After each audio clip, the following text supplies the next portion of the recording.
पाकिस्तान के head coach mic Hesson की press conference सामने आती है जिसमें उन्होंने बाबर के बारे में बहुत ही बड़ी बोल्ड स्टेटमेंट दी है और उसके साथ साथ उन्होंने सलमान मिर्जा की इंक्लूजन पर भी बात की है, उस्मान तारिक के रोल पर भी बात की है। सबसे पहले हम बात करते हैं बाबर आजम की। बाबर आजम पर माइक हैसन का ये कहना है कि अगर पहले तीन बल्लेबाज यानी कि साहिबजादा फरहान और सलमान अली आगा अगर वो 12 ओवर्स तक गेम को लेकर चले जाते हैं, यानी कि 12 ओवर्स तक बाबर आजम की बैटिंग अगर नहीं आती ना, तो बाबर आजम वो राइट पर्सन नहीं है जिसको 12 ओवर्स के बाद बैटिंग के लिए भेजा जाए।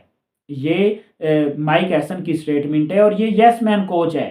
इसे पहले से ही बोल दिया गया है कि बाबर आजम को इस वर्ल्ड कप में आपने फिनिश करना है। इसे इतने घटिया माइंड का ये बंदा है, इतना घटिया माइंड का ये बंदा है, इसको प्लेयरों का यूज करना ही नहीं आता। सो मैनी ऑलराउंडर्स को आप क्या करोगे जो कि ना कि बैटिंग करते हैं और ना ही बॉलिंग करते हैं। अब मुझे ये बताएं कि मोहम्मद नवाज ने, शादाब खान ने और फिर फहीम अशरफ तो चलो एक मैच में चल गया, उसके अलावा इन तीनों ने किस मैच में बैटिंग की है, किस मैच में इन्होंने ऐसी बैटिंग की है जिससे पाकिस्तान जीता हो? कोई एक मैच मुझे बता दीजिए। तो इनका क्या रोल है टीम में वो मुझे बताएं। इनकी जगह फिर आपको प्रॉपर बॉलर खिला लेना चाहिए या प्रॉपर बल्लेबाज खिला लेना चाहिए। आपने टीम की सिलेक्शन ही घटिया की है। आपने फखर जमान को जाया किया है, आपने नसीम शाह को बाहर बेंच पर बिठाया हुआ है जो कि IL T20 में हाई नोट पर फिनिश करके आया हुआ है। उसने कमाल वहां पर खेला है, उसने कमाल खेल पेश किया है। फाइनल मैच में वो वहां पर मैन ऑफ द मैच बन रहे हैं और आपने एक दफा भी ट्राई नहीं किया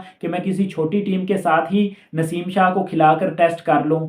आपने ये बोला है कि बाबर आजम को खेलना तो नंबर 4 पर है। वहां से सहाफियों ने ये क्वेश्चन किया क्या बाबर का आप पोजीशन नहीं चेंज कर सकते, यानी कि साइम तो अब ऑलराउंडर ही चलने वाला है, तो क्या साइम को आप नंबर 3 या 4 या 5 पर प्रमोट कर दें और बाबर को एज एन ओपनर खिला लें? तो वहां पर माइक हैसन का ये कहना था कि बाबर आजम एक अच्छे स्ट्राइक रेट से नहीं खेलता और इतना लो स्ट्राइक रेट जो है वो पावर प्ले में नहीं चलेगा। तो मैं सिंपल उससे पूछना चाहता हूं, नो डाउट साहिबजादा फरहान बहुत ही अच्छी बैटिंग करता है, मैं खुद उसे लाइक करता हूं कि वो इस टाइम पाकिस्तान की बैकबोन बना हुआ है, लेकिन साहिबजादा फरहान का क्या स्ट्राइक रेट है? 135। साहिबजादा फरहान का पावर प्ले में क्या स्ट्राइक रेट बनता है? 130। तो आप अगर ऐसे प्लेयर्स को मौका दे सकते हैं, और साइम अयूब तो आपके सामने है, कभी 12 पे 14, कभी 15 पे 20, कभी 20 पे 25, कभी 27 पे 30, यही उसकी परफॉर्मेंस है, इससे बढ़कर कुछ नहीं है। और मैं श्योरिटी से कह सकता हूं बाबर आजम इससे ज्यादा रन्स आपको एज एन ओपनर करके दे सकता है और उसने किए हैं। वर्ल्ड कप 2021 उठा के देखिए बाबर आजम ने शुरू से किस तरह से पाकिस्तान टीम को लेकर चले हैं। वर्ल्ड कप 2022 उठा कर देखिए, वहां पर भी बाबर आजम ने अच्छी परफॉर्मेंसेस दी हैं। उसके बाद हमने देखा 2024 के वर्ल्ड कप में भी बाबर आजम ने USA के अगेंस्ट अच्छा नॉक खेला था। एक दो मैचों में और भी बाबर ने परफॉर्म किया था। हम तकरीबन आयरलैंड से मैच हार चुके थे, यानी कि उससे पहले हम USA के हाथों हारे हुए थे, आयरलैंड से भी हार जाते, लेकिन वहां पर भी बाबर ने अच्छी बैटिंग करके पाकिस्तान को मैच 2024 में, अगर आपको याद हो, वर्ल्ड कप में आखिरी मैच जितवाया था। तो मेरे ख्याल से बाबर को या तो आप नंबर 3 पर खिलाएं, सिंपल। मुझे ये एक बात का जवाब दे दीजिए माइक हैसन साहब कि सलमान आगा ने नंबर 3 पर क्या उखाड़ क्या लिया है? इंडिया के अगेंस्ट कितने रन किए हैं? USA के अगेंस्ट, नेदरलैंड्स के अगेंस्ट कितने रन किए? नमीबिया के अगेंस्ट 35-37 रन उसने किए। और ये छोटी टीमों के साथ रन करके कोई भी प्रूव नहीं कर सकता अपने आप को। इंडिया जैसी टीम के साथ जब आप खेलोगे, वहां पर आप परफॉर्म करोगे, तो भाई वाकया ही आप अपने आप को प्रूव कर रहे हो कि आप T20 के बैट्समैन, बल्लेबाज और प्लेयर हो। यहां पर सिर्फ सिर्फ ट्रोल बाबर आजम को किया जाता है, लेकिन यहां पर सारी टीम को पूछताछ होनी चाहिए। साइम अयूब की परफॉर्मेंस क्यों नहीं आ रही? 70 मैचेस वो पाकिस्तान से खेल चुका है, किसी एक मैच में उसने पाकिस्तान को जितवाया हो? नो डाउट एक यंगस्टर है, उसे एक लंबा चांस देना पड़ेगा और दे भी रहे हैं, लेकिन अब टाइम है कि उसे परफॉर्म करना पड़ेगा।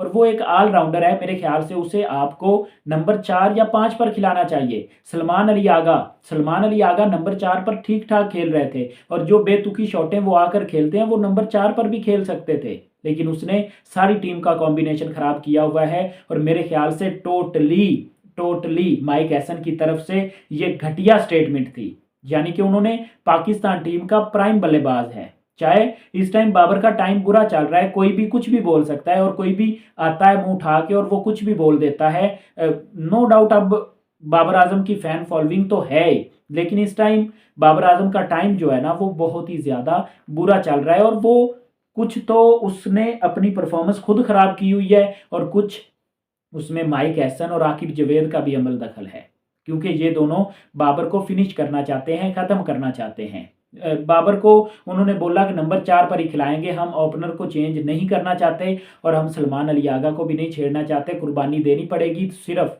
बाबर आजम को देनी पड़ेगी। उसके बाद क्वेश्चन किया गया कि सलमान मिर्ज़ा से आप कंटिन्यू करेंगे, तो माइक एहसन ने ये बोला कि ये अनफॉर्चुनेट था कि इंडिया के अगेंस्ट सलमान मिर्ज़ा नहीं खेले थे, लेकिन अब वो टीम का पार्ट हैं और वो खेलेंगे, वो बाकी सारा टूर्नामेंट वही खेलेंगे, हम उसको चेंज नहीं करेंगे। फिर क्वेश्चन किया गया कि उस्मान तारिक क्या वो आपका अटैक बॉलर है या फिर वो आपको थोड़ा सा डिफेंड करता है, जब दूसरी टीमें आप पर अटैक करती हैं तो वो आपको थोड़ा सा बचा लेता है। उन्होंने बोला कि वो दोनों तरह की बॉलिंग करता है, जब कोई भी टीम हम पे चार्ज करती है तो हम उस्मान तारिक को लेकर आते हैं, जब किसी टीम पर अटैक करवाना होता है यानी कि विकेट चाहिए होता है तो फिर भी हम उस्मान तारिक को बुलाते हैं कि हमें विकेट चाहिए और वो अच्छा कर रहा है तो उसे करने दें।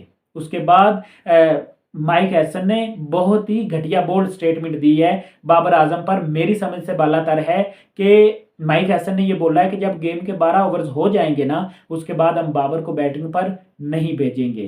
तो नंबर 4 का बल्लेबाज अगर 12 ओवर्स के बाद बैटिंग नहीं कर सकता तो फिर वो कब बैटिंग करेगा? सिंपल, उसका रोल तो डिसाइड आप करें, उसका रोल पूरी कौम को तो बताएं कि बाबर का रोल इस टाइम टीम में क्या है। यार बाबर के फैन फॉलोइंग है, बाबर को लोग देखते हैं, बाबर की बैटिंग को लोग एंजॉय करना चाहते हैं, बाबर को वापस फॉर्म में आता लोग देखना चाहते हैं, लेकिन आप इस तरह से बाबर को क्यों खराब कर रहे हैं? कोई एक वजह तो बताई जाए, कोई एक वजह तो बताई जाए। आप अपनी राय कमेंट की सूरत में ज़रूर दीजिए। क्या बाबर आजम के साथ नाइंसाफ़ी नहीं हो रही? अपनी राय कमेंट की सूरत में हमें ज़रूर भेजें।